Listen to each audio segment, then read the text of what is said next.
Are you dating with an avoidant attachment style? Most articles and videos out there talk about what to do if you're dating an avoidant, but there aren't many that discuss what to do if you are the avoidant.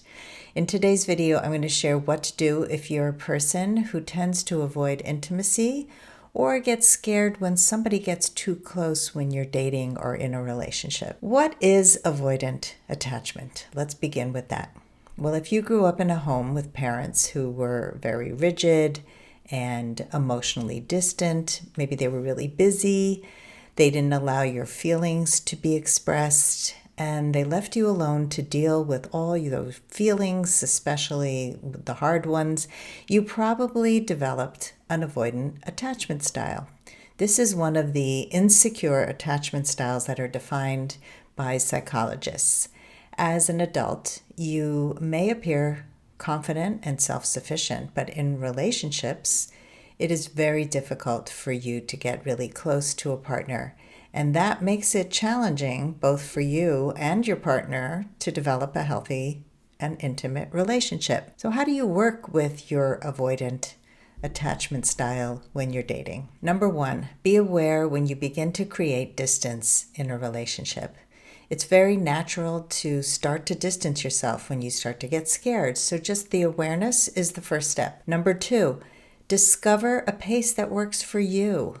Somebody else might be on a different timeline and want to move the relationship faster. But if you need to take it slow, then speak up and tell your partner, your date, that you do better with slow and steady. If you explain why that is true for you, it's going to go a long way to helping your partner understand that you're not just going to run away, but you're actually moving at a pace that works. Number three, slowly increase your tolerance for intimacy and closeness.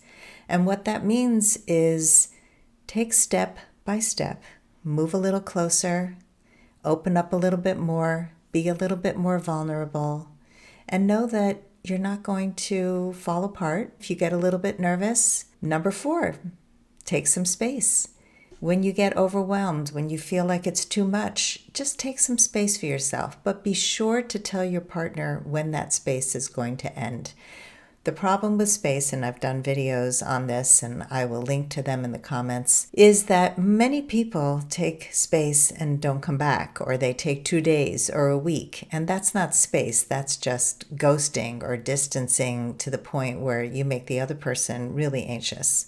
So take some space, but really be careful about defining what that space means. Number five, tame your inner critic. Your inner critic is created to keep you safe, especially when you're young. And if you grew up as an avoidant, you were left alone a lot, speaking up and sharing feelings was not safe. And so your inner critic is going to say, don't share, take some distance, stay away. It's safer not to be in a relationship. Stay home with your cats, with your dog, be with your friends, but don't get into a romantic relationship. It is not safe. And your inner critic is lying, because it is safe if you know what you're doing and if you do it in a way that works for you. Most people never do the inner work to really understand their avoidant attachment style. And so number six is get support.